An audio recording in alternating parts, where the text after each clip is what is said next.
Mu mawulire ge tulinawo wetwogereranga ekigudde ku Paulo Kagame Rutagambwa n'abasajja baba M23 mu ggwanga erya Democratic Republic of Congo si kirungi oluvannyuma lw'okubeera nti baakubiddwa bubi nnyo amagye g'eggwanga erya DRC baabakubye ne batuuka n'okubasuuza ezimu ku nfo ze babadde baawamba nga baazeddiza. Ekigenda mu maaso mu ggwanga erya Democratic Republic of Congo kwe kulwanagana naddala mu nnaku zino eziyise. Akabinja ka Wazalendo kano twakakutegeezaako kali mu kulwana nga kayambako amagye g'eggwanga erya Democratic Republic of Congo era nga kagamba kali mu kulwanyisa M23 ne Paulo Kagame Rutagambwa ye n'akabinja ke aka M23 mu kiro ekikeseza olunaku olwaleero n'ennaku eziyise okusengulwa kw'abantu kubadde kungi nnyo abantu nga bava mu bitundu byabwe gye babadde bawangaalira oluvannyuma lw'embeera okubeera ng'etandise okuba ng'etabuka. Aba M23 bagambibwa okuba nti babadde balina ebifo bye babadde baawamba mu bitundu ebimu wabula kakati nga wetwogerera batandise okuba nga bagenda mu maaso n'okubibasuuza era nga olutalo terutambula bulungi nnyo ku saidi ya Paulo Kagame Rutagambwa M23 ne bakyali baabwe. Jjukira nakugamba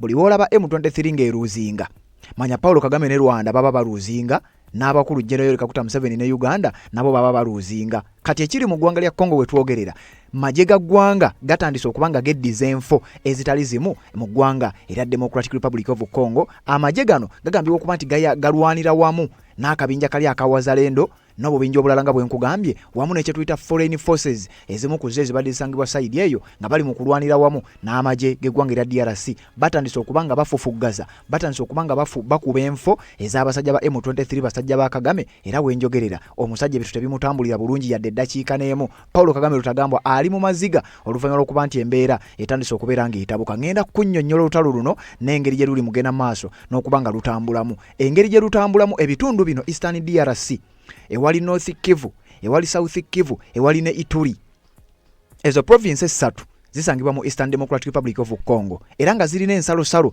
okumpi n'eggwanga erya Uganda n'eggwanga erya Rwanda. Maapu eyo gy'olaba ekikujjirayo bulungi nnyo. Awo tuli mu North Kivu era wano wansi wewali ekibuga Goma ekigambibwa okuba nti abayekera ba M23 nga bayambibwako Paulo Kagame Rutagambwa bangi bamukazaako erya Pirato bagenda mu maaso n'okuba nga basiisira mu bitundu ebyo ne baba nga bagenda mu maaso n'okuba nga baagala okugaziwa. Wenjogerera bagambibwa okuba nti bali mu kukubwa baakubiddwa waliwo n'abamu ku baduumizi b'obubinja buno abagambibwa okuba nti battiddwa gye buvuddeko nga bwe tugenda okugenda maaso n'okuba nga tubikutegeeza. Wabula amagye ga Congo gagambibwa okuba nti gali empowered okukuba n'okufufuggaza abantu bano oluvannyuma lw'okuba nti baatandise okufuna tekinologi atali wa bulijjo.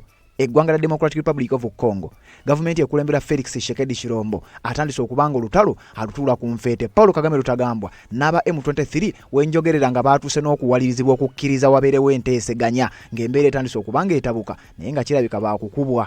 Uliriza ngenda kukulaga enteeseganya ezigenda okubeerayo mu mwezi guno era nga ekiwandiiko ekyafulumidde ku mukutu gw'amawulire ogumanyiddwa nga Xinhua guno nno omukutu gwa ggwanga lya China oba oyinza okuguyita News Africa xinhuanet.com official website bafulumizza eggulire nga batulaga M23 ne Paulo Kagame Rutagambwa baatandise okuwalirizibwa okukkiriza n'okwekwenyakwenya balabe nga baddyekadyeka eggwanga lya Congo wasobole okuba nga wabaayo enteeseganya. Olw'ensonga nti enteeseganya ezizze zibeerawo babadde nga tebaziwa kitiibwa. Kati simanyi oba Congo enaabikkiriza njagala bikuleetera byonna obeere ng'obitegera naye nga Paulo Kagame Rutagambwa n'abasajja baba M23 ebintu si birungi bali mu kukubwa eka ne mu kibira.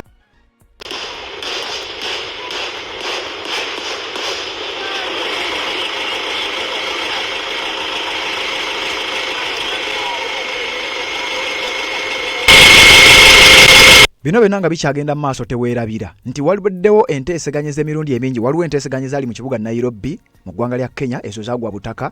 Waliwo enteeseganya ezaali mu kibuga Rwanda eky'eggwanga erya Angola ezo zaggwa butaka. Waliwo enteeseganya ezaali mu kibuga Doha eky'eggwanga erya Qatar ezo nazo zaggwa butaka. Waliwo enteeseganya ezaali mu kibuga Washington DC ze baatuuma Washington Peace Accords. Buli muntu yenna agoberedde olutalo luno ze yali alowooza nti zino ze zigenda okusembayo okulwanagana kubeere nga kukomezebwa mu ggwanga erya DRC. Wabula ekyewuunyisa okulwanagana kwasigala kugenda mu maaso okuttingana kwasigala kugenda mu maaso. Aba M23 nga bakyawera nkolokooto okusigala nga balwana. Wabula wenjogerera enteeseganya empya zirabika nga zigenda kuddamu mu ggwanga erya Switzerland ku lukalo lwa Bulaaya nga bwe ngenda okutegeeza obeere nga okitegeera bulungi naye nga basajja ba Kagame aba M23 ne RDF kubanga bano balwanira ku sayidi emu.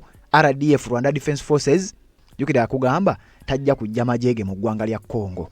kakati ate Kongo egamba kakati oba ogajjayo batogajjayo tugenda kukusesebbula ojja kukitegeera. Bino bwebala bye biri bityo olutalo lutandise okubanga lunyinyiitira. Rwanda erabika ng'etandise okubanga eruzinga ne M23 okuteesa oba enteeseganya zandibanga zigenda kubeerayo omulundi ogusookedde ddala mu byafaayo by'olutalo luno okubeera ng'enteeseganya zino zibeera ku lukalu lwa Bulaaya. Naye ng'enteeseganya zino simanyi oba muzina ani agenda okugonda, ani agenda okuzifunamu, oba Paulo Kagame Rutagambwa n'aba M23 oba gavumenti y'eggwanga erya Democratic Republic of Congo. Byonna byenjagala tubeere nga tugenda maaso n'okubanga twetegereza, era information njirina wano ngenda kubanga njikutuusako enteeseganya zitandika ddi, zisuubira kukomekkerezebwa ddi. Bino byonna birinde bingenda okubanga nkuwa ekigudde ku magye aga Rwanda n'abayeekera ba M23 si kyangu nnyo, n'abantu ba bulijjo abamu batandise okubaako engeri gye babinyumya oba gye babinnyonnyolamu. Abayeekera bano batandise okubanga badduka mu nfo zaabwe ezibadde zimanyiddwa nti zino ze baawamba. Amagye ga Democratic Republic of Congo gagambibwa okuba nti galina provinces ez'enjawulo ze batandise okubanga beddiza okuva ku kabinja ka M23 mu bitundu ebimanyiddwa nga Northern Karehe District in South Kivu. Ebitundu ebirala ebyenjawulo byonna nga bw'ogenda obbiwulira, amagye g'eggwanga erya Democratic Republic of Congo agamanyiddwa nga FARDC bagambibwa okuba nti batandise okukola kye bayita recapture ebitundu M23 byegambibwa okuba nti byebadde ewambye. Olutalo ne lutandika okuba nga lukyukira musajja mukulu Paulo Kagame Rutagambwa, embeera etandise okuba nga emutabukako nga bwe ngenda okulaga oluvannyuma lwa bino byonna. Nsonga z'obufumbo olina omwami naye ng'akutawaanya, olina omukyala ng'akutawaanya, bajja ne bakwagalako ne bagenda. Gwe alina ebizibu mu byenfuna nga sente zikuyita mu ngalo, wooteeka sente zifa bufi b'owola tebazza. Gwe aloota ng'ogwa mu nnyanja, gwe alumizibwa omutwe nga guganja okuwona, naawe aloota ng'ebintu bikozesa ensonga z'obufumbo. Nina ekifo ku mugga awali amayinja wennyambululirako ebisiraani, ekikwa, ekifiiriza, omudibo, obutaganja, obutaweebwa. Nzijanjaba abantu ab'enzikiriza zonna, nsiŋŋaanibwa njeru ku lw'ejjinja. Gwanjagala kuba ku nnamba yange eyo wali ewale nnyo yita ku WhatsApp. Yes, webale kubanga okyaliko yonna gy'osinzira okubanga gy'otulabira naddala gw'atambula naffe. Tanaba kubanga osubscribe nga kikole, kirira wansi awo olaba ekigambo subscribe kikwateko, kwata akade ka notification obeere nga tomiisinga nsonga yonna. Tuli mu ggwanga lya Democratic Republic of Congo. Embeera etabuse Paulo Kagame Rutagambwa. Embeera emaze okubanga emutabukako, obunkenke bweyongera, amagye ge gagenda maaso n'okukubwa, kyokka abasajja baamugamba kutegeeza nga bw'atajja kugajjayo, kakati bitandise okubanga bimwonoonekera. Njagala okutegeeza gwampuliriza nti Paulo Kagame n'abasajja be aba M23 n'obubinja obw'enjawulo obuli mu kulwana mu ggwanga erya Democratic Republic of Congo kigambibwa okuba nti eggwanga lya Congo, gavumenti ya Felix Tshisekedi tetudde era essaawa eno be bali mu driving seat, be basalawo biki bwe bigenda okubanga bitambula. Kakati simanyi zino enteeseganya zigenda okugenda mu maaso ku lukalu lwa Bulaaya for the first time, ani agenda okubanga azifunamu. Nakugambye buli olaba M23 ng'eruzinga, Rwanda eba eruzinga, n'eggwanga eddala awo liba liruzinga nga bwenjo okugenda mu maaso n'okubeera nga nkutegeeza gwe atanaba kubanga osubscribe nga kikole. Kirira wansi awo olaba ekigambo subscribe kikwateko, kwata kade aka notification oleme kumiisinga nga reports nga zino kubanga tugakufeffettera okuva mu ggwanga erya DRC n'amawanga amalala gonna ne tuba nga tugakutuusako. Twasalawo tugoberera olutalo luno olwa Democratic Republic of Congo okuva lutwawulira ekigambo Felix Tshisekedi n'amagye ga Congo kye gaatugamba nti M23 eno batugamba nti Rwanda ne Uganda be bamu ku bali mu kugiyambako. Kakati tugenda kukuba M23 tugiwerekere ne mu ggwanga lyonna gyeneekweka. Bwe tunabakuba ne baddukira mu ggwanga lya Rwanda tujja kukuba n'omukulembeze waayo tumuggyeko.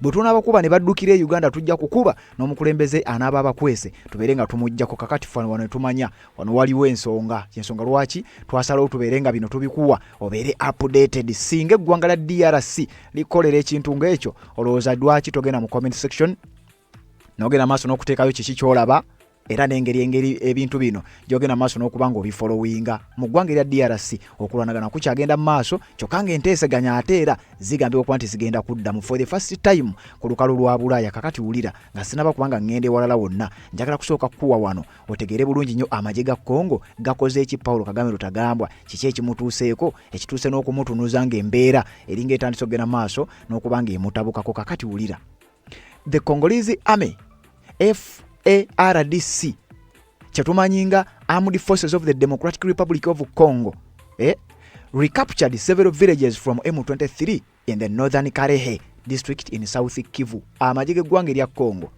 eggwanga erikulemberwa Felix Tshisekedi Shirombo, baakoze kye bayita recapture, bazzeemu ne beddiza ebyali biwererako ddala tebatuwadde na muwendo, batugambye several villages nga babiwamba okuva oba nga babyeddiza okuva mu buwambe obwa M23. Ebitundu bino nga bisangibwa mu kitundu ekimanyi oba district emanyiddwa nga Northern Karehe district esangibwa mu South Kivu. South Kivu yene wali ekibuga ekikulu ekimanyiddwa nga Bukavu. Kakati Paul Kagame Rutagambwa ne basajja be nayo babadde bagambibwa okuba nti enfeezi mu baaziwamba okuli ne zino zennyini zengenda maaso n'okubanga nkutegeeza. South Kivu waliwo South Kivu, waliwo North Kivu, ne wabaawo ne Ituri. Kati Ituri eggwanga lya Uganda gye liri, amagye ga UPDF gye gali.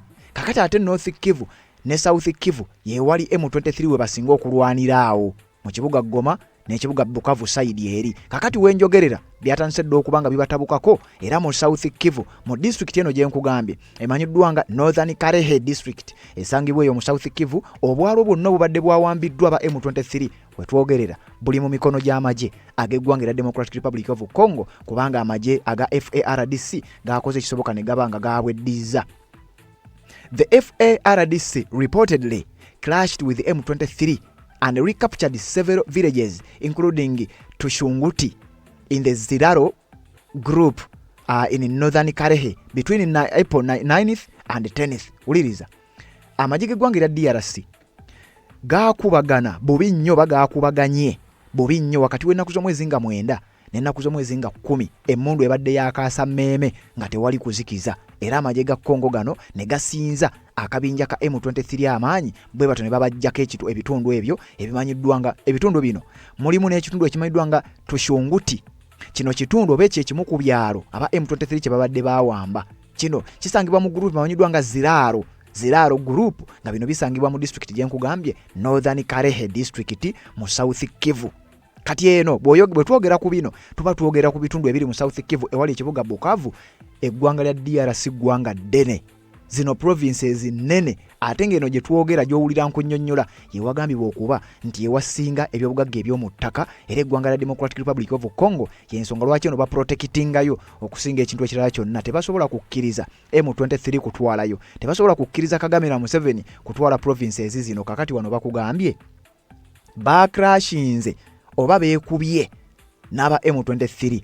Kyokka ate ng'emabega twakugamba M23 balwana alongside RDF. Kakati wano Congo kitegeeza bonna yabakubye omulundi gumu neekola kye bayita recapture ebyali biwirirako ddala omuli ekyali kimanyiddwa nga Tushunguti ekisangibwa mu Ziraro group mu Northern Karehe district mu bitundu ebya South Kivu. Olutalo lwabadde lwakaasa mmeeme era baakebesezza enkebete okuva nga 9 paka ekiro eky'ennaku z'omwezi nga 10 omwezi guno gwennyini leero nkolera akatambi kano nga ziri ennaku z'omwezi 14 kitegeeza baakubaganye ennaku nga 4 eziwedde eziyise. Wazalendo fighters also reportedly clashed with the M23 in a village bordering Ziraro in the Ufamandu group in the Bahunde chiefdom in Southern Masisi district on April 9th.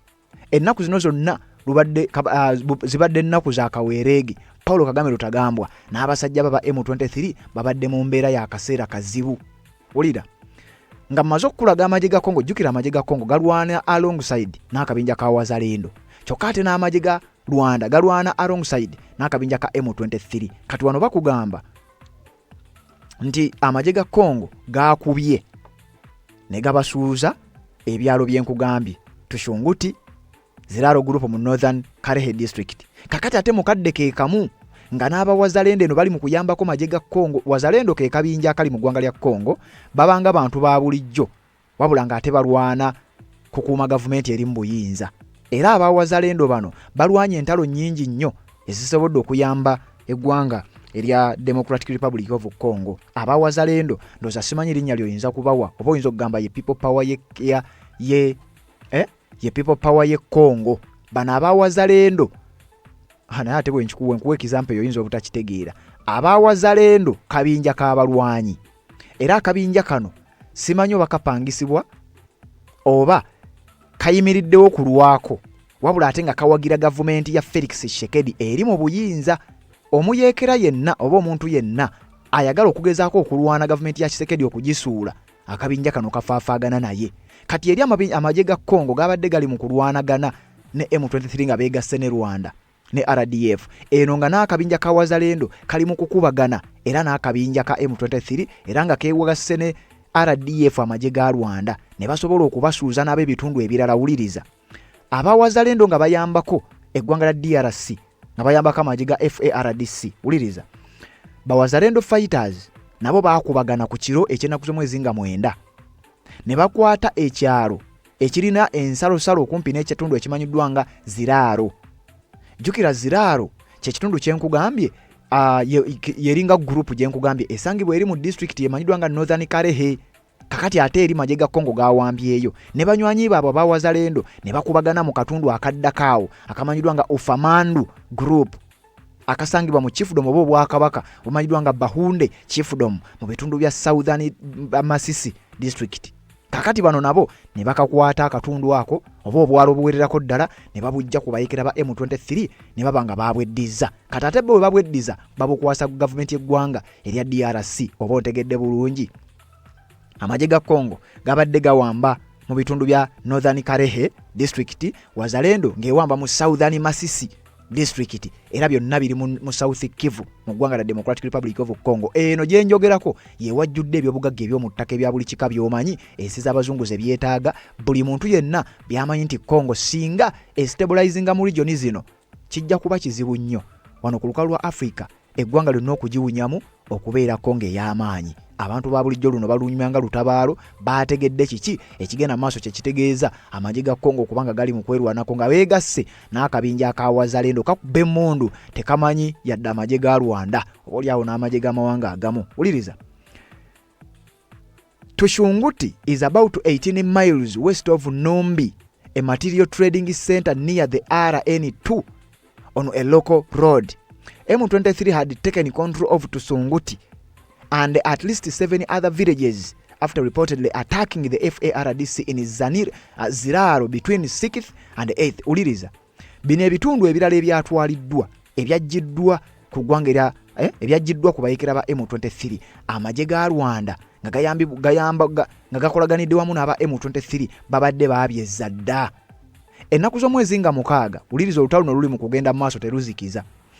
Ennaku z'omwezi nga 6 ne paka nga 8 okuva nga 6 nga 7 ne 8 waliwo emmundu eyakaasa mmeme nga tezikiza. M23 ng'eyambibwako Rwanda ne babaako obutundu bwe baawamba, obwalo buno ne babuwamba. Era nga kigambibwa nti akaala akamanyiddwa nga Tushunguti kali kilometers 18 mu bitundu bya West, ekintu ekimanyiddwa nga Numbi. Eno nga kigambibwa okuba nti ye wamu ku wakyasinze okubeera ebyobugagga eby'omu ttaka kubanga batugambye a mineral trading center. Eno ye wali n'akatawuni gye batundira ebyobugagga bino bajye bakutulira ziddiiru ez'ebibugagga eby'omu ttaka. Kakati ku luguudo lwe baayitiddeko nga beekuba, M23 yasooka n'ebawangula. Beekubira ennaku 3, M23 n'ewamba ekitundu ekimanyiddwa nga Tushunguti miles nga 18 okuva mu bitundu ebimanyiddwa nga Numbi. Eno gye batundira ebyobugagga eby'omu ttaka golodi na biki. Era M23 ne controlling ekitundu kino Tushunguti okumalira ddala essaawa ezo eziyiseewo okuva nga 8. Kitegeeza baakamalamu essaawa nga 24. N'ebitundu ebirala batugambye ebyalo 7 other villages. Era nga kigambibwa nti baali bakubye magye ga Congo. Kakati Congo neddamu n'esiikuula buto ne basonda amaanyi baba kubanga 6, 7 ne 8. Then nga 8 ne 9 bo kyabatwalira essaawa 48 ne bakuba n'okufufuggaza aba M23 n'amagye ga RDF ne babasuuza ekitundu ekimanyiddwa nga Tushunguti ne babanga nakyo baakyeddiza. N'ebyalo ebirala nga 7 nga nabo baabibajjeeko ne babizza mu mikono gy'eggwanga erya Democratic Republic of Congo. The FARDC and the allied forces have clashed with M23 in multiple groups in northern and central Kalehe since the end of March. As many as 40,000 people have reportedly fled amid the fighting in Kalehe in recent days. Amagye ga Congo aga FARDC geegasse n'akabinja ka wazalendo Armed Forces of the Democratic Republic of Congo wamu n'akabinja ka wazalendo bakubaganye era baklashinze ne kye tuyita RDF wamu ne M23 ne babakuba ne babasuuza obutundu bwonna bwe babadde bagambibwa okuba tibabadde babutwala. Era eggwanga lya Democratic Republic of Congo ne likakasa okubweddiza, embeera neyongera ogenda maaso n'okuba ng'etabuka ku musajja mukulu amanyiddwa nga Paulo Kagame Rutagambwa. Wuliriza, approximately 134,250 active duty members with additional reserve and paramilitary forces. Eggwanga erya Democratic Republic of Congo ligambibwa okuba nti mukadde kano liteekateeka olulumba lulisinziggu. Balina amagye agali wakati w'emitwalo 13,400 n'emitwalo 16 n'ekitundu. Bagamba nti bagenda kuteekateeka okuggyako ekitundutundu kyago. Kitegeeza Congo erina obusobozi obudeployinga abajaasi emitwalo nga 8 mu bitundu bino basobole okufufuggaza, okukuba n'okuteeka wansi amawanga ago gonna agagenda maaso n'okubanga gaagala okubafufuggaza. Congo ku lukalu lwa Africa ekwata kifo kya 8 military fire power oba kye tuyita military rankings. Globally eri mu kifo kya 66. Awe batemanyi Uganda, ebatemanyi Rwanda, ebateyina gwemanyi. Okusinziira ku mukutu gwa muli ogumanyiddwa nga Global Fire Power, batugamba nti Congo mu lukalu lwa Africa ensi ziri 7 zokka ezigisinga amaanyi mu nsonga z'amagye. Era ne budget yaabwe egambibwa okuba nti eri $6 billion budget gye baspendingira ku magye ag'eggwanga erya Democratic Republic of Congo. Omuduumizi w'amagye gano oba Chief of General Staff amanyiddwa nga Lieutenant General Jules Banza Mwirambwe ono agambibwa okuba nti okuva we yakwata obuyinza oba yakwata entebe eyo eyandibadde nga CDF weeyo, agambibwa okuba nti si musajja mwangu nnyo era atandise okujojobya amagye abayeekera ba M23. Era okusinziira ku reports eziva side eyo zitulaga nti eggwanga erya Democratic Republic of Congo litandise okubanga lyeddiza enfo ezibadde zawambibwa ba M23 bwe batyo na amagye aga RDF kye tuyita Rwanda Defense Forces. Era abayeekera ba M23 ne mukama waabwe Paul Kagame Rutagambwa baatuuse okukkiriza nti ekyamazima bwe kiba kyetaaga okuteesa kubeewo akasajja katutta. Omukutu gwa mawulire ogumanyiddwa nga news oba www osobola ogenda ku website n'osachinga www.zinywanet.com Africa. Guno omukutu gwa mawulire gwa China. Jukira China bane balaga nti mikwano gyabwe. Batugamba M23 yagambye bannange temutukuba mutusaasire tufa. Omusajja Paul Kagame Rutagambwa twali tumanya ajja kutubeereramu naye ekyamazima abasajja b'amaanyi nnyo aba Congo n'aba Wazalendo tufa. Kakati bano basazeewo wabeewo okuteesa naye wuliriza. Nkugambye waliwo enteeseganya ezaali mu kibuga Nairobi peace process ezo ne ziyiika. Ne wabawe enteeseganya ezaali mu ggwanga erya Angola Rwanda process ezo nazo ne ziyiika. Nga zonna okuyiika ggwanga lya Rwanda na M23 be bataziwa kitiibwa. Endagaano ezo badde nga basayininga. Ne wabawo enteeseganya ezaali zitandise mu ggwanga erya Tanzania. Enteeseganya zino zote zaagenda na wala kubanga bali mu kuteesa. M23 negenda maaso n'okubanga yeesesebbula ng'akabonero kaali kalagira ddala nti be ebyokuteesa byammwe tebabirinako, tebaagala na kumanya, mmwe mumanyi oba muteese bo bakyagenda maaso n'okukuba olwo nga bakyewulira eryanyi nga tebamanyi nti akadde konna Felix Tshisekedi Shilombo agenda kutuula n'omukulembeze w'eggwanga erya Amerika babeeko kye batuukako olwo basobole okusesebbula bano onaawulira ekigenda okuddirira. Kakati wuliriza mu kiwandiiko kino batugamba Kagame M23 balabika bagonze baagala okuteesa. Wuliriza. M23 says new talks with the Democratic Republic of Congo government in Switzerland. Nti enteeseganya wakati waabwe n'eggwanga lya Democratic Republic of Congo zigenda kwapeninga mu kibuga Switzerland. Guno gwe mulungi oguba gusoose enteeseganya zino okubeerayo ku lukalu lwa Bulaaya kubanga zibadde tezitera kubeera nga zibeerayo sayidi eyo. Wuliriza. Okusinziira mu kibuga Goma gye basinzidde okututuusaako bino ne batugamba the Democratic Republic of Congo April 9th. According to Xinhua News, the M23 movement rebel group said on Thursday that a new round of dialogue with the government of the Democratic Republic of Congo would soon take place in Switzerland. Nti aba M23 baagonze era ne bategeeza ensi nti enteeseganya eziddakaawo okulaba butya bwe tuyinza okutuula twogerezegenye nga abantu abaawamu zigenda kwapeninga mu ggwanga erimanyiddwa ng'erya Switzerland. Wuliriza.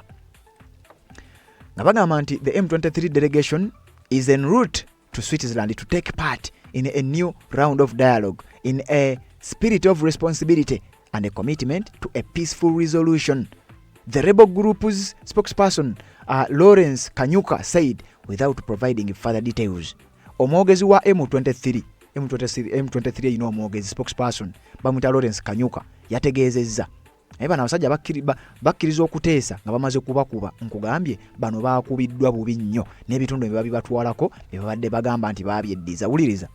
Lawrence Kanyuka yategeezezza tukkiriza era kakati tuli bamalirivu okugenda tuteeseganye n'abo buyinza mu ggwanga lya Democratic Republic of Congo. Kyokka nga bano be baateeseganya mu ggwanga lya Kenya, Nairobi Peace Process, be baateeseganya mu ggwanga lya Angola, Rwanda Process, era be baateeseganya mu ggwanga lya United States of America mu kibuga Washington. Kati enteeseganye zigende Switzerland, olowooza zino zo zinaabaamuko ekyenjawulo okwawukanako n'enteeseganye zibaddengawo, kubanga batugambye bakkiriza nti era ne badelegates baabwe sebo nabo balina abakungu.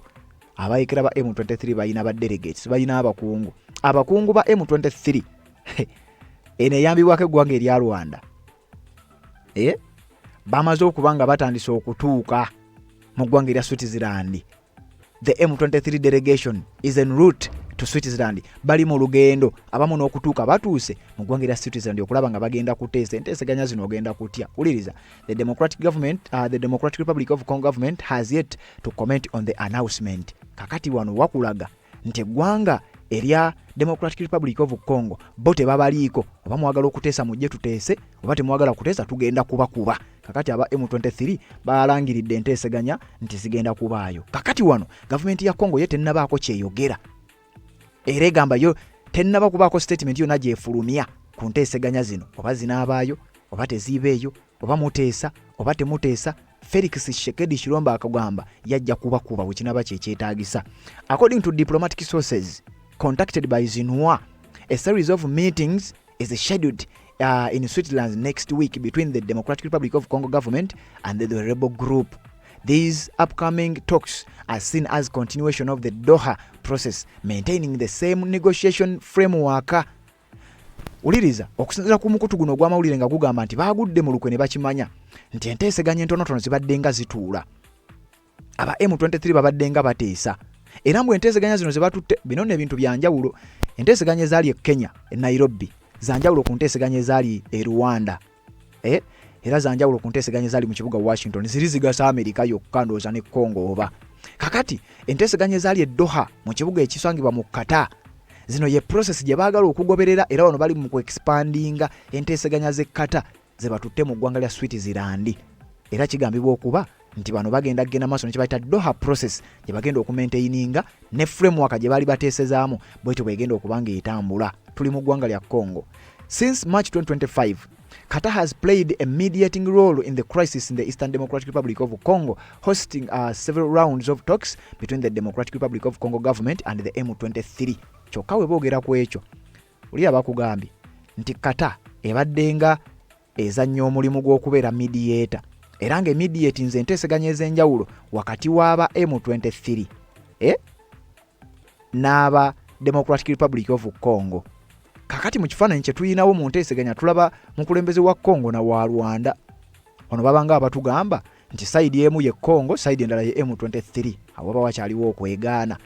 Bwe tugenda maaso n'ekiwandiiko nga tugezaako okukulaga enteeseganya zino ezigenda mu maaso, bakugambye Qatar, since March 2025, Qatar has played a mediating role in the crisis in the Eastern Democratic Republic of Congo, hosting several rounds of talks between the Democratic Republic of Congo government and the M23. Kati Kagame yeegaana aba M23 wano kiba tekimulidde. Bakugambye Qatar ebadde mediator okumalira ddala akabanga ekyazizza entuula n'enteeseganya ez'enjawulo wakati w'abakulembeze b'eggwanga lya Congo n'aba M23. Uliriza katugende mu maaso.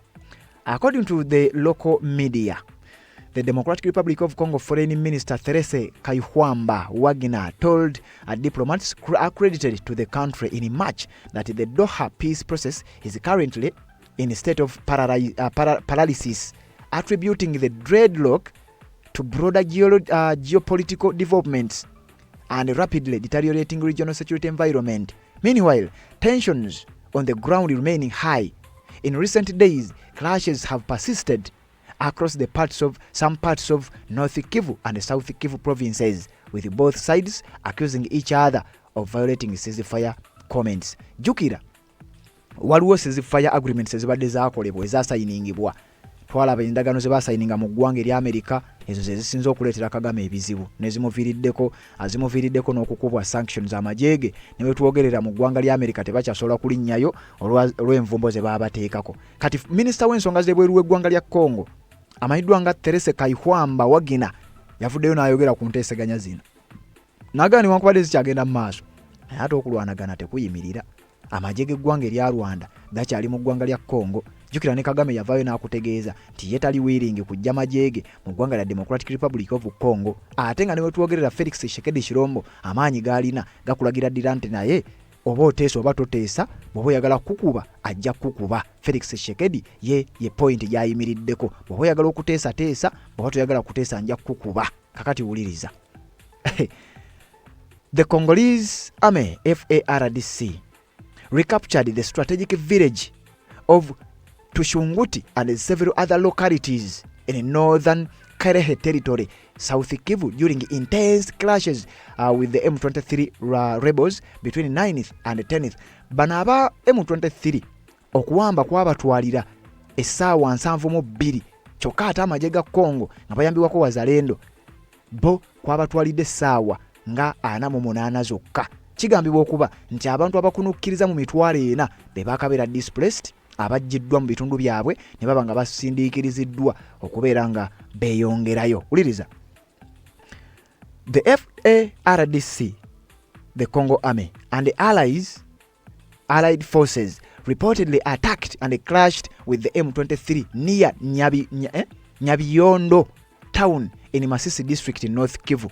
M23 and the M23 aligned sources claimed that the FARDC and allied forces attacked M23 positions using drones and heavy artillery in Nyabiyondo town in Masisi district between 8th and 9th. Uliriza nakugambye eggwanga lya Congo okuva lwe baasayininga endagaano n'eggwanga lya Amerika balina buli kyakulwanyisa ekya buli kika.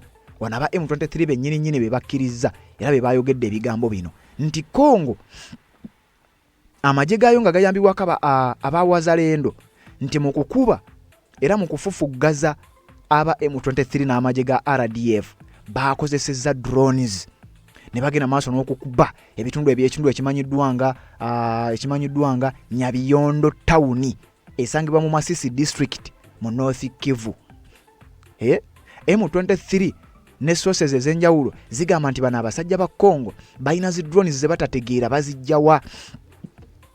Bagenda maaso n'okuzikozesa nga bagattibwako banga zigattiddwa ku kibayita heavy artillery ne bagenda ne bakuba enfo za M23 naddala enfo eno gye basinza okukuba n'okusesebbula emanyiddwa nga Nyabiyondo town esangibwa mu district emanyiddwa nga Masisi era nga emmundu yatsese okuva ng'ennaku z'omwezi 8 ekiro paka nga 9 obudde nga bukya.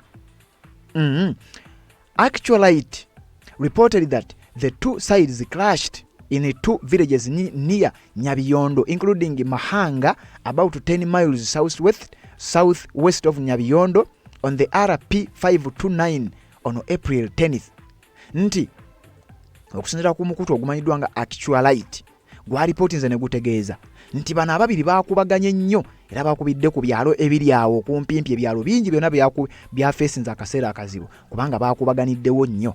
Era mbu ebyalo bino byabadde biri kumpi n'ekitundu ekimanyiddwa nga Nyabiyondo era nga mu byalo bino mulimu ekifo ekimanyiddwa nga Mahanga, kilometers nga 10 okuva Nyabiyondo.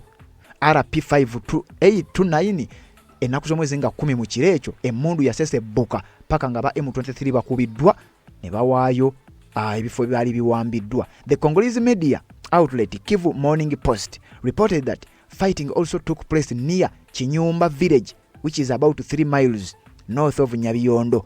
Ekiro ekyennaku z'omwezi nga 8 amagye ga Congo gaagenda ne gakuba ekifo ekimanyiddwa nga Kinyumba ne gakuba ebifo ebiriraanye ekifo ekyali kimanyiddwa nga Kinyumba village nga kino kirimu miles nga 3 okuva mu kyalo kiri kyegga kibayita Nyabiyondo mu kiro ky'ennaku z'omwezi nga 8. Wano omukutu gw'amawulire ogumanyiddwa nga Kivu Morning Post gwe gwa ripootinze. Congolese media kyokka nga guli mu kibuga ekya North Kivu, ekibuga ekimanyiddwa nga Goma. Kati wano bakulaga nti n'amawulire eggwanga lya DRC batandise okuba nga bakontrolinga buli kimu.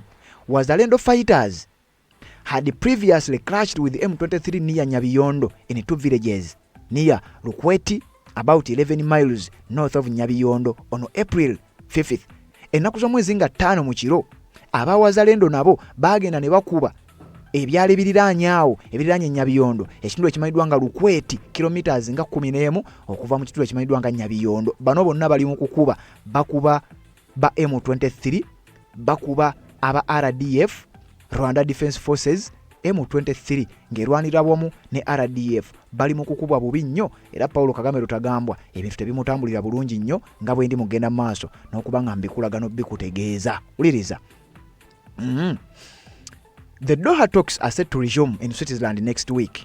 The Congolese government and a 6-member M23 delegation will reportedly meet in Switzerland for peace talks under the framework of the Doha process from April 13th to 17th. Enteeseganya zino zenkugambye ezigenda okubeera mu ggwanga lya Switzerland zigenda kutandika nga 13 lwe lunaku olwaleero paka nga 17 kati mu bufunze bali mu nteeseganya lwe lunaku olwajjo deeti munansonyiwa. Kitegeeza enteeseganya zatandise jjo era zigenda kukomekerezebwa nga 17 omwezi guno. Ekinaavayo tugenda kukikuwa. Framework gye bagenda okuteesezaamu ye ya Doha talks bazitutte Switzerland. The talks have been at an impasse in recent weeks, in part due to constraints in the Qatar's ability to host the talks amid the war in the Middle East. Enteeseganya zino zandibadde zagenda na maaso dda wabula olw'okubeera nti Qatar eri mu region eri mugenda mu maaso nayo okubeera ng'erwanagana na bizuka eby'abasajja Abamerika nga bakuba Iran. Kati Qatar yeesanze nga tekyasobola kukyaza lukuŋŋaana luno oba nteeseganya zino ne ziba nga zijja kutambula bulungi. Era kigambibwa okuba nti kino kye kyaviiriddeko embeera eno okuba nga egenda mu maaso n'okuba nga eyimirira mu ggwanga erya Qatar then ne bagisindika mu ggwanga erimanyiddwa nga erya Switzerland bagende mu maaso n'okuba nga ate bakwasaganya ensonga Paulo Kagame Rutagambwa ne basajja be balabe kiki ekyokubeera nga babakolera kubanga bali mu kukubwa bubi nnyo. Bw'otunuulira enfo ez'enjawulo eziri mu kukubwa amawulire agajja gakulaga si birungi eri sayidi ya Paulo Kagame Rutagambwa n'aba M23 kubanga bali mu kukubwa naye teweerabira. Eno gye tuli mu ggwanga lya Congo lino ttaka lya Congo. Ettaka lya Congo kino kiba kitegeeza Congo eri mu kwedifendinga. Kyokka atejjukira ne Paulo Kagame yakugamba nti eno yagitwala nga defensive measure nti ate naye ali mu kwedifendinga naye yedifendingira mu ggwanga lya banne erya Congo gy'asinzira okwedifendinga. Kakati ku Congo ne Rwanda ani ali mu kwedifendinga. Kakati wuliriza okulwanagana kuno. Fighting between the Congolese army FARDC supported by the allied Wazalendo militia and the M23 rebels often operating under the banner of Alliance Fleuve the Congo AFC and the RDF Rwanda Defence Forces has continued into early April 2026 with intense clashes reported in North Kivu and the surrounding areas. Okulwanagana okw'amaanyi ennyo kukyagenda mu maaso era kugendedde ddala mu maaso naddala mu nnaku zino eziyise wakati w'aba M23 nga bayambibwako eggwanga erya Rwanda n'amagye g'eggwanga erya Democratic Republic of Congo nga bayambibwako akabinja ka Wazalendo. Despite partial withdrawal by the AFC M23 from some areas in late March, fighting remained volatile. As of April 2026, FARDC troops were reported to be entering Kipese in the Lubero territory following a withdrawal by M23. However, M23 has maintained the presence in nearby areas and continued to redeploy at the boundary between Lubero and the Walikale territories. Uliriza. Mu nnaku zino zonna eziyise okulwanagana kubadde kw'amaanyi nnyo nti newankubadde mu mwezi ogwokusatu amagye g'eggwanga erya abayekera ba M23 oluvannyuma lw'aka pressure akali ku mukama waabwe Paulo Kagame Rutagambwa baawalirizibwa okuwithdrawinga amagye gaabwe mu bitundu ebimu territories ezimu era kigambibwa nti amagye ga Congo gakuba ne gagenda ne gayingira ekitundu ekimanyiddwa nga Kipese. Kino ekitundu ekimanyiddwa nga Kipese kyalimu bayekera ba M23. Amagye ga Congo ne gabakuba ne gakyeddiza ne bayingirayo buto ne badeployinga y'amagye. Ekyo kisangibwa mu territory emanyiddwa nga Lubero. Era nga bino byonna bibaawo oluvannyuma lw'aba M23 okusinzibwa amaanyi ne bawithdrawinga newankubadde nga aba M23 bagambibwa okuba nti nabo bwe bawithdrawinga mu bitundu bino ebya Kipese territory y'e Lubero tebaagenda wala badeployinga kumpi awo okumpi ne Lubero ate okumpi ne Walikale provinces oba territories ezo kati nga kigambibwa nti nabo bali kumpi awo yensonga lwaki okwekuba kukyagenda mu maaso. Although the immediate northern axis, Lubero-Beni, was relatively quiet on April 10th, intense clashes occurred in neighboring areas. M23 fighters seized Tushunguti and other villages in the Kerehe region between April 6th and 8th spark renewed conflict with Wazalendo fighters and the FARDC. Uliriza nti ng'ennaku z'omwezi 10 we twatuukira ekitundu kino ekimanyiddwa nga Northern Axis, ebitundu omuli Lubero ne Beni byalimu akasirise nga ba M23 baabiwamba naye nga buli omu akimanyi tebagenda kubiholdinga. Era akasirise kaali k'amaanyi nnyo kubanga buli muntu yenna n'abantu ba bulijjo baali bakimanyi bulungi nnyo era nga bakiina mu bwongo nti newankubadde aba M23 bali wano naye tebasobola kumaintaininga katundu kano, amagye gagenda kujja gaddemu gabakube, era bwe gutyo bwe gwabadde akatundu kano ne kagenda maaso n'okuba nga katwalibwa. Ebyalo ebiwererako ddala omuli ekyalo kimanyiddwa nga Tushunguti nga bwe nkikugambye, ekisangibwa mu region emanyiddwa nga Kerehe, byazzeemu ne bitwalibwa amagye g'eggwanga erya Democratic Republic of Congo nga gayambibwako abawazalendo. Njagala okutegeeza nti Paul Kagame Rutagambwa ebintu ne bigenda maaso n'okwongera okumwonoonekera, era bwe twogerera olutalo lumutuuse mu bulago. Njagala okutegeeza nti essaawa yonna ekinaava sayidi eyo kiyinza okuba nga si kintu kya bulijjo. Paul Kagame Rutagambwa n'aba M23 bakkiriza okugenda maaso n'okuteesa wamu ne gavumenti y'eggwanga erya Democratic Republic of Congo kubanga emmundu ekaaye, embeera efuuse yakazigizigi eri abasajja bakulu bano mu ggwanga erya Democratic Republic of Congo. Ebintu si byangu ate era nga si birungi. Kakati njagala owulirize, ngenda kwongerezaako ebigambo bya muganange Shama abeere ng'akwongerayo n'ensonga zino kubanga ffe twakugamba bino ebiva mu ggwanga amawanga ag'enjawulo naddala nga tukakasa nti bikukakatako okumanya kubanga weetaaga obimanya. Nakugambye bw'owulira M23 ng'eruuzinga, ababa baluuzinga tebakoma ku M23 yokka, ababa baluuzinga olujegere lutambulira ddala paka naawe gwe wompulirira wooli. Kakati woba olaba olutalo luno ng'olugoberera olina okumanya ebigenda maaso n'engeri gye lugenda maaso n'okubanga lulwanibwamu. Kiri mu ggwanga erya Democratic Republic of Congo. Amagye ga Congo gagambibwa okuba nti gatadde abasajja ekyuma mu nnyindo, tebakyalina yadde obussizo. Era njagala owulirize ebigambo bino nzije mbeere nga nkwongera bino bigambo bya muganange amanyiddwa nga Shama Fatidi owa Foreign Policy. Biwulirize nga byongereza ku ebyo bengenze maaso n'okuba nga nkutegeeza. Wulira mu ggwanga erya Rwanda naye tujja kuba nga tuli addressingira mu ggwanga erya Democratic Republic of Congo. Okulwanagana kw'abaluseewo, yes, okulwanagana kw'abaluseewo mu ggwanga erya Democratic Republic of Congo wakati wa FARDC n'amagye ga Rwanda, amagye ga Rwanda ne M23. Okulwanagana kwabadde kw'amaanyi nnyo era nga wetwogerera nti kano omu ojje y'eggwanga lya Rwanda yasobodde okubwa amasasi nattibwa. Nkiddamu, Rwanda emaze okufiirwa koloneri omu kwabadde balina komandi ez'amaanyi ennyo mu kulwanagana okwabaddewo wakati wa FARDC ne M23 mu ggwanga erya Rwanda. Kino ekyabeereddewo nga eri Felix Tshisekedi ali mu kusetting obanga ali mu kulaunching satellites yagamba nti nno ya improving communication mu ggwanga erya Democratic Republic of Congo. Naye nga tukimanyi nti eno satellite yo according capabilities za satellite zino gye boogirako nakugamba nti United States of America eyagala kufuula Democratic Republic of Congo nga defense hub. Mukiddamu, United States of America eyagala kufuula Democratic Republic of Congo defense hub yayo mu Great Lakes region. Bagenda okuyimirira bacontrollinge Kenya awo tufune difference eriwo.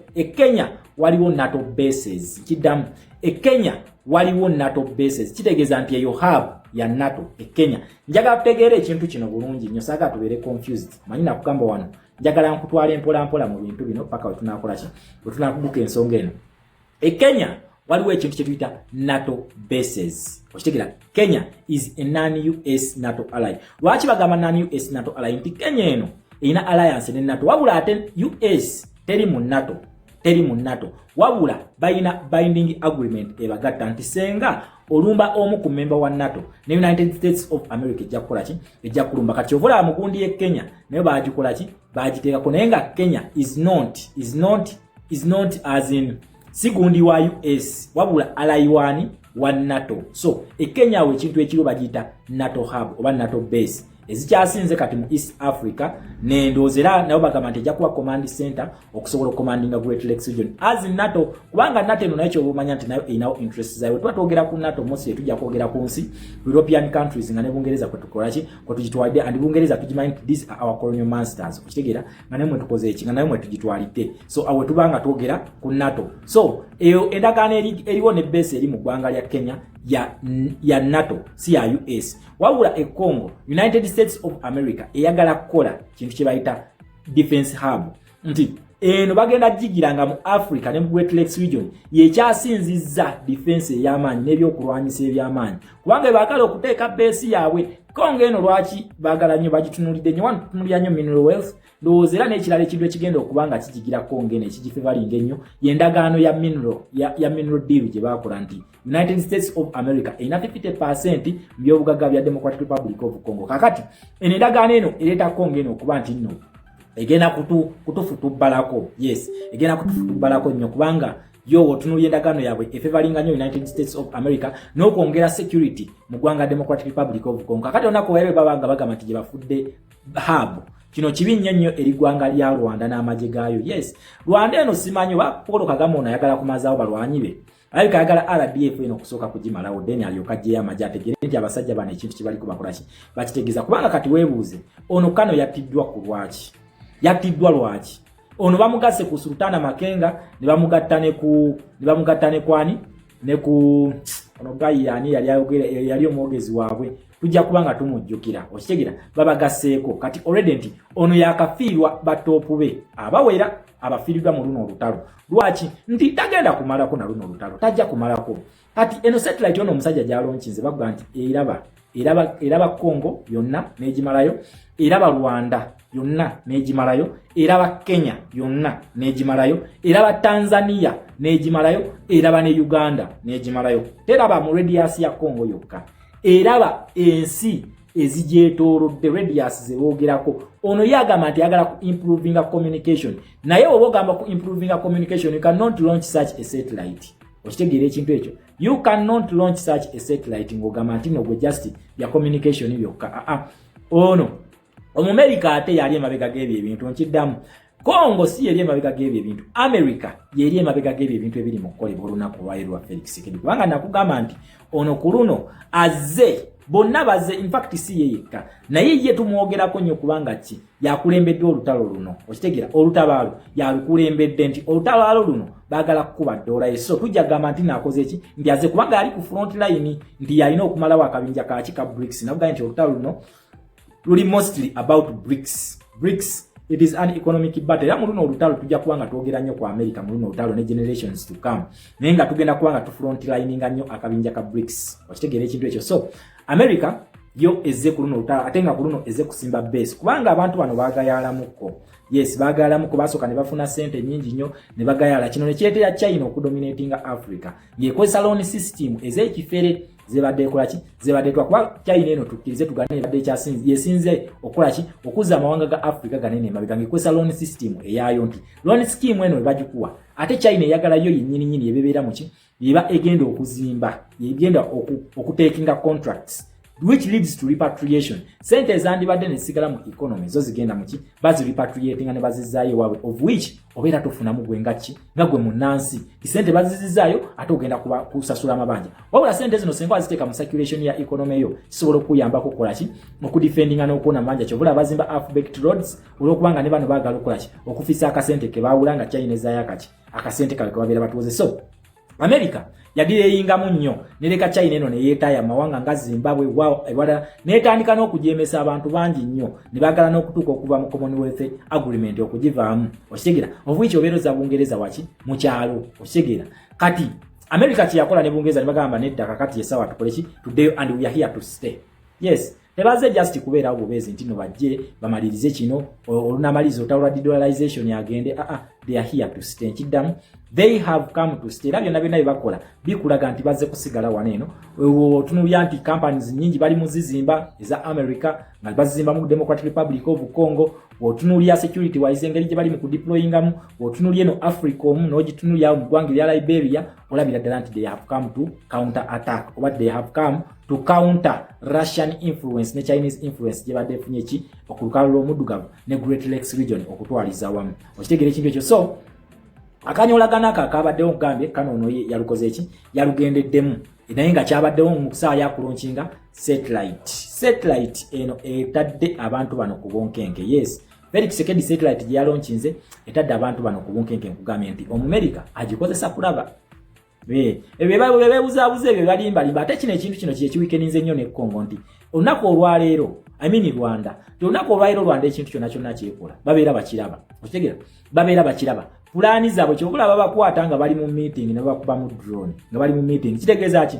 ono agenza okulaunchinga nga already satellite ebaddewo ng'eri mu operation okitegera ebaddewo mu operation naye kati akulaga nti yagilaunchinze bulaunchinzi kubanga ekintu kino kikaddemukko nga bapulaninga ekintu ekyo basooka kipanga na Bill Gates okitegera basooka kukipanga na Bill Gates bwe bamala okukipanga ne Bill Gates ne baddamu ne basiika tebaddamu tubuulya ki ekyaddako okitegera then tugenze okulaba nga tuli mu launch ya satellite eno naye nga nti Felix Tshisekedi yakugamba nti ali mu improving communication naye nga nze nkubuulya kino ebyalimba talina communication is taking the ownership atwala ownership y'ekintu n'akipossessinga n'agamba okay kino kyange neze nakugaye nti bana abacapitalist basajja bayaaye nnyo nga bw'okiwulya yakyovula ffe bannayuganda tulina okubeebeereramu yes tubeetaaga ekyo kyoto kyerabira tetubaagala naye tubeetaaga in this battle gye tulimu to save this our nation and our continent from the dictatorship, the 40 years rule and the 30 years rule of Paul Kagame. We need these capitalists. Okitegera tugenda kubeetaaga ekyo kyosagala nkikulimbe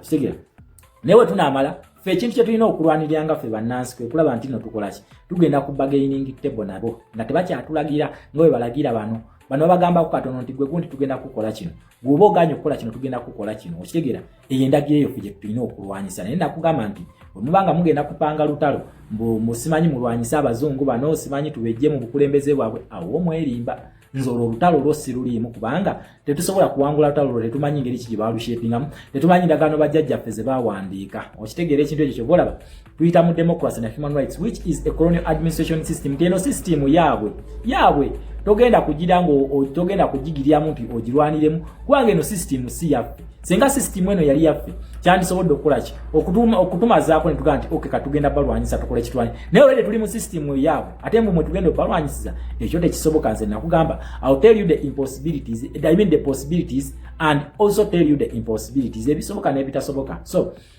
Kagame asinkana ekiseera ekizibu kubanga ye olutalo lwafokasinzeeko lwa decolonization kyaliko tovola bajja nayogera statement ate mwina tulagira simanyi biki fere tugenda kukkiriza ebyo yes olutalo lwafokasinzeeko fe bannansi tugamba nti Paul Kagame ne Museveni musooke mukoleki mutuvira olutalo Felix Tshisekedi lwe yali aliko n'agamba nti kati yessawa mu mufulume eggwanga lya Democratic Republic of Congo kakati bo we bategera the main force behind Felix Tshisekedi kati ate bo bapreachinga neo-colonialism era mwawulidde n'omuntu omu ng'ayogera awo ku gundi ate kakati abazungu ono yefudde puppet biki yes ojja kubyogera byonna naye nga nze nkubuulira kino togenda kumalako nabo tojja kumalako nabo bagenda kukuba bakutwala emagombe senga onaabeerijjako babula ekintu ky'olina okukola ki kwata entebe ogiweeyo kwata General Habyarimana omuwa entebe Kongo yatabuse yalumye n'ogwagu Kongo ndamulooza ekyafaayo ku bintu bya Kagame byeyogera yes sirika busirisi ne mugambo ko gambe togenda gajja okatujje tukube nga Kongo ejjange mukuba wemala omukuba ng'emuttira besse ng'etambula ng'egenda okitegera ekintu ekyo so wetwogere abagenda kuziika yes battalion kati yeyina okubanga ewedde okubanga kati koloneli wetubanga tumukubye amasasi ne tumutta kitegeeza nti kati battalion abaana balina okubanga babadde okumpi nabo battiddwa kano teyafudde yekka yes tujjeyo kya kano nti yeyafudde naye nga alabika si yekka so bangi abadde bakyagira nga tugezaako nnyo okufuna amanya ne twagala ne gundi images ebifaananyi bye tulina byo bifaanana bubi nnyo bye twasobodde okufunako yes bifaanana bubi nnyo sijja bibateerawo naye nga ngenda kuba nga mbaleetera ebifaananyi bituufu nga tumaze okumufuna mu gundize naye nga ono abadde koloneri mu ggwanga mujje erya RDF erya Rwanda kino kijjiddewo mu bbanga nga ono yakamala okujeemera Washington Accord ey'okubiri nga yakamala ogijeemera n'abagamba nti nze amagye sijja kugajjawo yes Washington Accord yakamala ogijeemera anaye abasajja bano balina emputu Katonda akuyambanga n'otaba na mputu ya Paul Kagame alina emputu oba kubanga bose bali ku battlefront oba kuba abaana baabwe se bali ku front line kati bana babalabo tebafaako nze nebuuza ekintu kino abantu bano basis gye balina oba grounds ki ze bayimirirako kukola emputu nga bakimanyi nti ono mu capitalist abasinga buli kimu mu policies ajja kukuba economically ajja kukuba sanction akulipolinge okigira wamala kukuba sanction politically agenda kuyita mu policies mateeka ajja kukusingayo olaba atandise okujjayo byonna ebikolobero ono byakoze nga kwaliko n'okufa kwa kwa Habyarimana yali president w'eggwanga erya Rwanda nti Habyarimana ono yali akkiriza peace yakkiriza negotiations bateese then bagende mu kalulu ba Paul Kagame asobola okawangula naye olwokubanga ali akimanyi tasobola kuwangula kalulu mu ggwanga lya Rwanda basalawo bakozinga ekitta abantu banga lunauna kyabadde nga yeesibako n'agamba nti bali be bakireeta era bayita ba genocide government naye yogera ku genocide government nga n'omukulembeze waabwe teyaliwo ng'ekitta abantu kigwawo okitegeera ekintu ekyo so bano bajja kubaabya bo babeesobolera nkiddamu bano abakapitalist babeesobolera babula Congo bajongera equipinga kukuba muntu gambye ekijja e Rwanda si muntu newe kiva e Rwanda nakugambye olutalo luno njagala tulwetegereze nnyo ensonga lwaki ensonga eno yo tukyagiriko eya Rwanda paka ng'egguse olutalo luno we luva e Rwanda lujja Uganda ate ziyinza okuzingako omulundi ogumu Rwanda ne Uganda ekyo kyo mukyerinde nkiddamu ekyo kyo mukyerinde ziyinza okuzingako omulundi ogumu so katusabe Katonda tulabe kiki ekiddako oba mwoyo w'amagezi anakka kuba n'abantu ne bakola what is right naye mwoyo w'amagezi wabeera nga aganye obbakako tewali buzibu kubanga nabagamba nti kweno stage bano ekintu kye basobola okukola kwe negotiatingira West yaabwe oba engeri gye bagenda okuwummulamu naye obanga bagamba nti bagenda kulwanagana n'abantu bano oba bagamba nti bagenda kulwanagana n'omucapitalist atulinde tulabe kubanga nzi ekintu kino mbirabyeko bangi abadde babeepikira nga kwe kuli n'omuntu eyali akyabasinza amaanyi n'okubawola ssente gwe bayita Kanomwama El Munyal Gaddafi oyo senga abantu bano bajigira nnyo ku Gaddafi basobola okukola ekituufu naye kirabika abantu bano bo bayonka ekintu kimu butayiga whatever happens bo bayigamu kimu butayiga ndi Gaddafi bamukubye ne bamuttira mwala ku defense system yali alina ennyonyi gye yali alina military nga abasinga bayifa bamukuba ne bamukunulira mwala kakati bondoza balaba Gaddafi ono bagamba ati Gaddafi ono alabika ye afala yes ate kino we bakiraba kubanga nzijukira waliyo n'omusajja omu yagamba nti Kanomwama Gaddafi ekyamusizza ali teyeetegese era n'abagamba kati ye bamugezese agenda balaga konti ye abeetegekedde abeetegekedde so ndowooza wetulaga naye olaba ne Iran ene maze emyaka 47 Iran eno nga yeepankira ku America eno ng'egyetegekere mugamba kakati mu mutulumbe mu software tuli battabu nnyo era nga TV ze Uganda ne media house ne bubuloga bwe Uganda nga bukungera otukakasa nnyo kakati Iran efurisinze ennyonyi za America kakati Iran esiyingidde hakinze egenze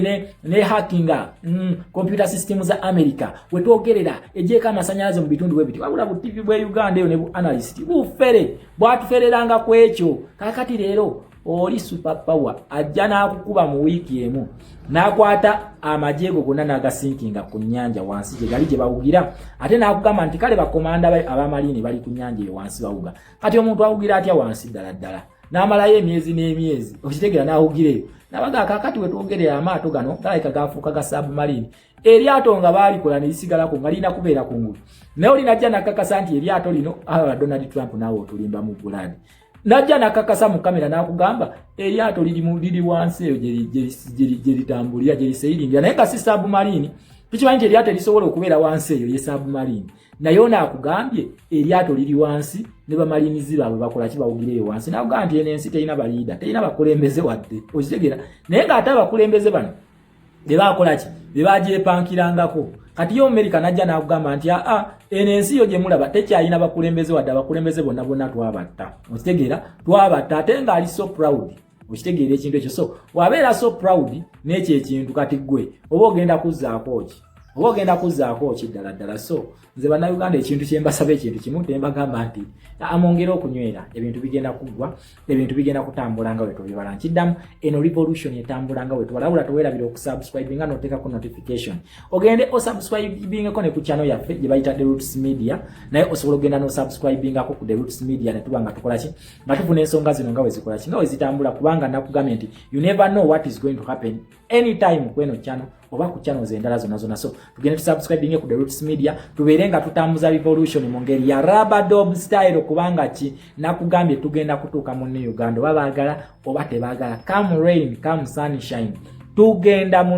Uganda ekyo kyo Uganda saagala bakulimbe just time they can only delay the revolution but they cannot stop the revolution so just time yokayoka yekola ki yebulayo kubanga tukola ki nga tukutula ekintu kino nga wekikola ki nga wekirina okutambula okitegera ekintu ekyo mu Uganda so kyenkugamba ekintu kimu njagala twenyweze yes ebintu byo tebitambula bulungi wa Paul Kagame ebintu bitambula bubi nnyo ate bibeera nga bibi ewa Kagame kitegeeza noono ow'e Uganda naye ebintu si birungi kubanga eri main branch ya wano wetwogerera nga Kano ye bamaze okumutwala ennyindo gye zitegera mukoka. Yes, bamaze omuteekera ennyindo gye zitegera mukoka naye tumanyi baba naamuziika oba tebaamuziike kubanga bano baakubye n'omulambo gwe nnyini balayika baaguwambye ne bagutwala. So akati Twogerera eggwanga lya Rwanda simanyi kati mu statement bannatunyega kintu kyonna kutugamba statement era bino ebintu amaje ga Congo ge gabituwadde. Yes, amaje ga Congo ge gabituwadde era ne batuwa ne launch ya satellite egenda okubeera etabu enyo. So bannansi ba Congo kati